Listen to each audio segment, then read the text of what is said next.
अस्सलाम वालेकुम नाज़रीन, मैं हूं जरशीद और आप देख रहे हैं प्रोग्राम हकाइक। और आज हमारे साथ मौजूद हैं सियासी तज्ज़ियाकार इशफाक अब्बासी साहब। अस्सलाम वालेकुम अब्बासी साहब। वालेकुम सलाम। अब्बासी साहब, ये बताएं कि शेख रशीद की रीट पर इस्लामाबाद हाई कोर्ट ने वज़ीर आज़म के मुआविन ख़ुसूसी हनीफ अब्बासी को जो है मुआविन ख़ुसूसी पर के दो अहदे से काम करने पर रोक दिया गया है। इसकी क्या वजह हो सकती है? ये अमजद साहब, ऐसा है कि ये रिट शेख रशीद ने की है ये क्योंकि इनके ज़ाहिर हरीफ भी हैं, एक ही हल्के से लड़ते हैं इलेक्शन, और ये 10-15 साल से यही सिलसिला चल रहा है। एक दूसरे के खिलाफ बातें, चीज़ें, इल्ज़ाम चल रही हैं। लेकिन हनीफ अब्बासी को शेख रशीद ने एन मौके पर जब इलेक्शन हो रहा था 2018 का, उसमें एफिड्रेन केस में इनको हनीफ अब्बासी साहब को जो है ना सज़ा दी गई, और रात 11 बजे जज ने फैसला सुनाया।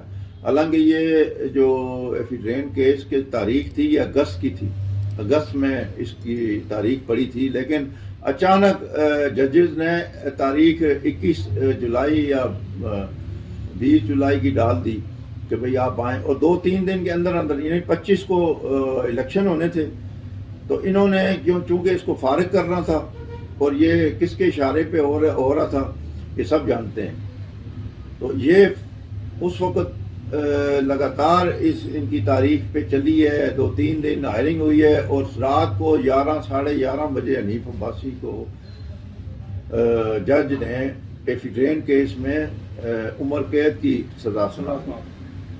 उसकी वजह से वो सज़ा याफ्ता हो गए और वो जेल चले गए। इधर जो इलेक्शन होना था वो रुक गया, और उसके बाद वो दूसरे आम इलेक्शन हुए, लेकिन इस हल्के में इलेक्शन नहीं हुआ, और उसके बाद ये ज़िमनी इलेक्शन हुआ यहाँ पर। तो ज़िमनी इलेक्शन में शेख राशिद शफीक आए थे और वो जीत गए थे सज्जाद खान से।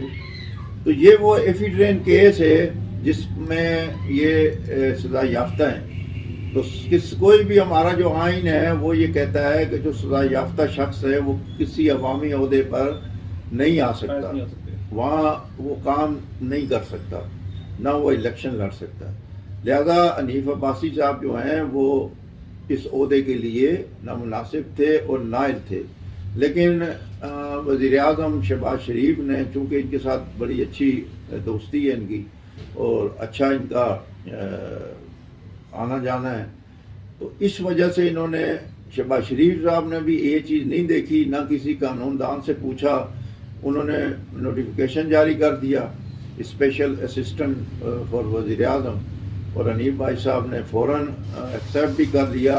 हालांकि हनीफ भाई साहब को ये एक्सेप्ट ही नहीं करना चाहिए था, क्योंकि वो खुद जानते थे कि भाई ये काम हो जाएगा, मेरे खिलाफ कोई भी रिट कर देगा, उनको खुद ही रोक लेना चाहिए था। लेकिन बहरहाल उन्होंने ये एक्सेप्ट किया और 1-2 दिन उसको इंजॉय किया, फिर रिट कर दिए शेख रशीद ने, और शेख रशीद साहब की रिट को मंजूर करते उन्होंने इसको काम करने से रोका।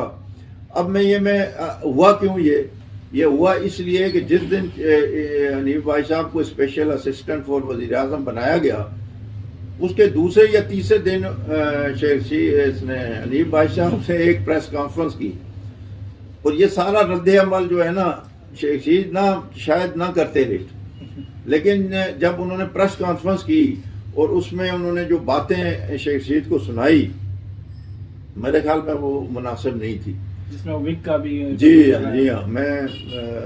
तो वो मुनासिब बात नहीं थी जिसमें उन्होंने एक जारियाना अंदाज में प्रेस कॉन्फ्रेंस की।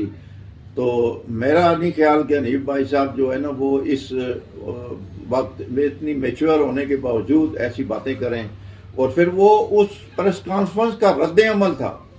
अगर वो प्रेस कॉन्फ्रेंस ना करते शायद शेख रशीद साहब चुप होकर बैठ जाते, लेकिन जब उन्होंने ये शेख रशीद के खिलाफ बातें की और मैं छोड़ूंगा नहीं, तो मैं ये करूंगा, तो मैं ये आ गया 50,000 रुपये दूंगा, तो ये चीज़ें मुनासिब नहीं थी।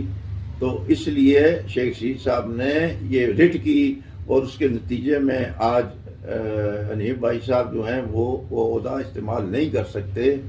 तो लिहाजा अगर मैं भी इस जगह होता तो मैं भी ये कबूल ना करता, क्योंकि मुझ पे एलिगेशन है। जब आप पे एलिगेशन है, सज़ा याफ्ता हैं, तो फिर आपको जरूरत ही नहीं थी ये अहदा लेने क्योंकि की। ये शहबाज शरीफ का साहब को भी सोचना चाहिए था ना, अगर ये शहबाज शरीफ को भी मैं यही, जमानत पे हैं तो मैंने भी यही कहा, शहबाज शरीफ को पहले अपने कानूनदान कोई वकला से अपने वजारत कानून से ये लेनी चाहिए थी, मशवरा लेना चाहिए। शहबाज शरीफ साहब ने आते ही 2-3 फैसले ऐसे किए ना जिसमें उन्हें तो यू टर्न भी लेना पड़ा दो फैसलों पे, ये फैसला भी उनका गलत था।